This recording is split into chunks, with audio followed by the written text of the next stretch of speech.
ওই গানটা সব নিয়ম ভেঙে হঠাৎ করে একদিন রেডিওতে যখন চলা শুরু হলো, এভাবেও আসলে একটা স্বৈর শাসনের পতন ঘটানো যায়। ডাজন্ট ম্যাটার সে কত পাওয়ারফুল, জনগণ চাইলে সবই সম্ভব। আপনারা আমার পেছনে যে ছবিটা দেখতেছেন, এটা ঠিক এই মোড়ে যেখানে আমি এখন দাঁড়িয়ে আছি। এই জায়গাটার নাম হলো লার্গো দে কার্বো। পর্তুগালের লিসবনের এই জায়গাটা পর্তুগালের হিস্ট্রিতে অনেক অনেক বেশি ইম্পর্টেন্ট এবং অনেক মাইনে রাখে, কারণ এই মোড় থেকেই পর্তুগাল তাদের ডেমোক্রেসি ফিরে পেয়েছিল। প্রায় 50 বছর স্বৈর শাসনের আন্ডারে ছিল পর্তুগাল, এবং মাত্র একদিনের মধ্যেই এই স্বৈর শাসনকে নামিয়ে ফেলেছিল এই দেশের জনগণ এবং আর্মি মিলে।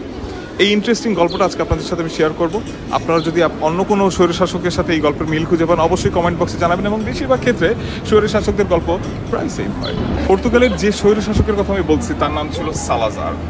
সালাজার 1933 সালে ক্ষমতায় আসে এবং সেখান থেকে প্রায় 1968 সাল পর্যন্ত উনি ক্ষমতায় ছিলেন। 68 সালে উনি একটা স্ট্রোক করেন, তারপর 1970 সালে মারা যান, এবং তার পরবর্তীতে তারই পছন্দের একজন সাইতানো সে ক্ষমতায় আসে, এবং সে বেশি দিন আর টিকতে পারেনি, কারণ সালাজারের যে একটা ব্যক্তিত্ব ছিল সেই প্রভাব খাটিয়ে সে এতদিন এগুলো করে আসছে, কিন্তু সাইতানোর মধ্যে সেটা ছিল না, যার ফলে সাইতানোকে একটা পর্যায়ে চাপে পড়ে ছেড়ে দিতে হয়। যদি আমি ঘটনার শুরু থেকে আসি, সালাজার একটি নতুন স্বৈর শাসন ব্যবস্থা চালু করে, যেটার নাম ছিল স্তাদু নোভো, যার বাংলা অর্থ আসে নতুন রাষ্ট্র, এবং এই স্তাদু নোভো স্থায়ী ছিল প্রায় 1974 সাল পর্যন্ত। সালাজারের এই শাসন ব্যবস্থায় এমন একটা ব্যবস্থা করে রাখা হয়েছিল যে অপোজিশন পার্টি যেন কোনোদিন কোমর সোজা করে উঠে দাঁড়াতেই না পারে, কারণ তাদের বেশিরভাগ নেতাদের জেলে ভরা, তাদেরকে কোণঠাসা করে ফেলা, নর্মালি অন্যান্য স্বৈরশাসকরা যা করে থাকে এক্স্যাক্টলি সেটাই হয়েছিল, এবং যার ফলে বারবার সালাজার সেই ক্ষমতায় আসতেছিল এবং পুরো দেশ যেন তার নিজের কেনা এমন একটা অবস্থা চলে গেছিল সালাজার।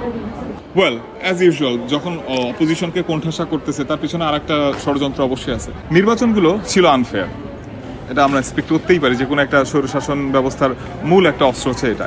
এবং এছাড়াও প্রেসের উপরে কন্ট্রোল, কোন মিডিয়া কি প্রচার করতে পারবে এটা তাদের কাছ থেকে সার্টিফাইড হওয়া লাগতো। এমনকি পাঠ্যপুস্তকে কি ছাপা হবে, কি লেখা আসবে, এটাও তারা হস্তক্ষেপ করতো, মানে সেটা যেন তাদের জয়গান গাওয়া হয়, তাদের গুণগান গাওয়া হয়।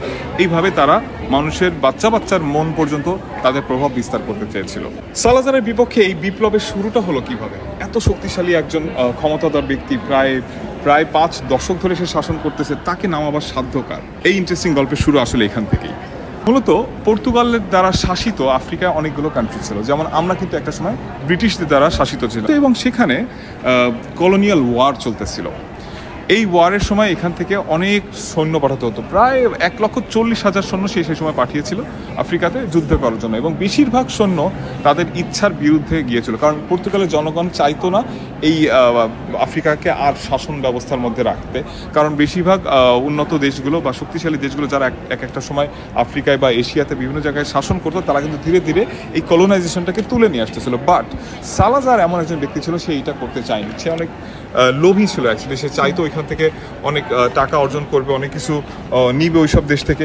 তো এইগুলোর লোভে পড়ে সে কখনো ওইখান থেকে ফিরে আসতে পারেনি, যেখানে স্বয়ং তার নিজের জনগণ পর্যন্ত এটাকে সাপোর্ট করে না। তো ওইখানে এই ইয়াং সৈন্যরা সামান্য ট্রেনিং নিয়ে চলে গেছিল এই গেরিলা যুদ্ধে, তো যার ফলে স্বাভাবিকভাবে তারা খুব ভালোভাবে ট্রেন্ড না, প্রায় 10,000 সৈন্য মারা গিয়েছিল। এইটা থেকে মানুষ আরও ফুসতে থাকে এই দেশের জনগণ এবং খোদ আর্মিরা। পরবর্তীতে সে আর্মিরা এবং অন্যান্য যে গ্রুপ আছে, নেভি, এয়ারফোর্স, এদের সবার সাথে তারা একটা গোপন বৈঠক করে এবং ধীরে ধীরে প্ল্যান করতে থাকে কীভাবে এই সরকার নামানো যায়, কারণ সে নাছোড়বান্দা। সে দেশে ইনফ্লেশন, দেশে তেলের দাম অনেক বেশি, তেলের ক্রাইসিস, এত কিছু থাকার পরেও প্রায় তাদের পুরো বাজেটের 40% টাকা সে খরচ করতেছিল এই কলোনিয়াল ওয়ারগুলোর জন্য, মানে which was kind of crazy. মানুষজন একেবারেই খুশি ছিল না, কারণ তারা তাদের অর্থনীতি রসাতলে যাচ্ছে, আর সে কিনা এখনও টাকা ইনভেস্ট করে আছে কলোনিয়াল ওয়ারের জন্য, যেটা কিনা ওই যুগে চলতেছিলই না। সবাই কলোনিয়াল ওয়ার থেকে ফিরে আসতেছে, স্পেনের মতো দেশও ফিরে আসতেছিল, কিন্তু উনি ছিলেন নাছোড়বান্দা। তো ওইখান থেকে এই প্ল্যানের শুরু, এবং আসল ঘটনাটা ঘটে 1974 সালের 24শে এপ্রিল।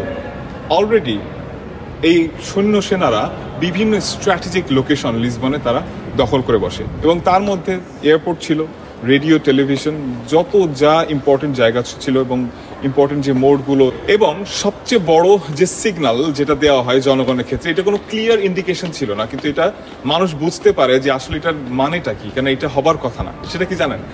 কয়েকটা গান ছিল সালাজারের আমলে যেটা পুরোপুরি ব্যান্ড। ওই গানগুলো রেডিওতে বা টেলিভিশনে প্রচার করা সম্ভব না, হবে না। সালাজার ওইটাকে অ্যাকসেপ্ট করেনি, কারণ ওইটা কিছুটা দেশপ্রেম জাগা নিয়ে এবং স্বৈরশাসনের বিরুদ্ধে কথা বলে, যেটা সালাজারের মনে ভয় ছিল যে এটা যেন মানুষকে খেপিয়ে না তোলে তার বিরুদ্ধে। ওই গানটা সব নিয়ম ভেঙে হঠাৎ করে একদিন রেডিওতে যখন চলা শুরু হলো, মানুষ তখন ভাবলো এটা নতুন কোনো শুরুর আভাস, এবং তখন থেকে মানুষ বুঝতেছে যে কাল সকালে কিছু একটা হতে যাচ্ছে। সকাল হতে না হতেই মানুষজন রাস্তায় নেমে পড়লো, এবং মানুষজন রাস্তায় নামার যে প্রস্তুতি নিচ্ছে সেই টাইমে আরও একবার ওই গান চালানো হলো। তখন সবাই মোটামুটি বুঝে ফেললো যে কি হতে চলছে এবং কি হবে।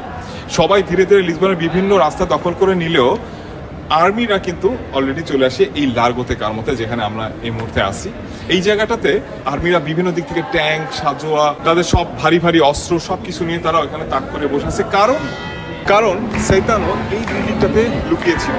এটা ছিল ন্যাশনাল রিপাবলিক গার্ড হেডকোয়ার্টার। সে নিজেকে সেফ করবে, সে অবশ্যই বুঝতে পারতেছিল আসলে দেশে কি হতে চলছে, কেন সে ওই আর্মিদের এই জায়গাগুলো দখল করা, রেডিওতে এই গান বাজানো, সে বুঝতেছিল এটা কিসের আবার। ডেফিনেটলি সে এত বোকা না। তো সে এখানে নিজেকে সেভ করার জন্য এখানে এসে লুকায়, কিন্তু রক্ষা হয়নি। কারণ হচ্ছে যে যখন সে দেখে যে হাজার হাজার মানুষ লিসবনের রাস্তায় পড়েছে এবং এই মোড়টা পুরাপুরি ক্যাপচার করে ফেলছে সাধারণ জনগণ এবং আর্মি, তখন এই জায়গাটায় হতে পারতো অনেক রক্তপাত। তাকে প্রথমে একবার ডাকা হয়েছিল যে আপনি বাইরে আসেন, আত্মসমর্পণ করেন, কিন্তু উনি করেন। উনি কোনোভাবেই বাইরে আসতে চাননি, কিন্তু পরবর্তীতে যখন দেখলো জনসমুদ্রে পরিণত হয়েছে, তখন বুঝছে যে এবার আর রক্ষা নেই। তখন উনি ঠিকই বেরিয়ে আসতে বাধ্য হন, এবং ফাইনালি উনি বাইরে আসেন এবং সারেন্ডার করেন জনগণ এবং আর্মির কাছে। তো এইভাবেই এত বড় একটা স্বৈর শাসনের পতন ঘটে মাত্র একদিনের মধ্যে।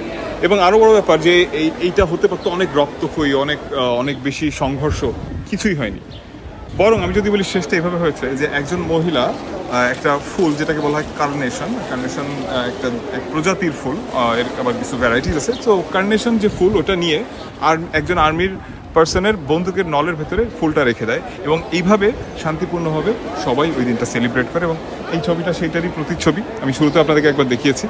তো এইভাবেও আসলে একটা স্বৈর শাসনের পতন ঘটানো যায়, এটার আসলে খুব বিরল পৃথিবীর বুকে।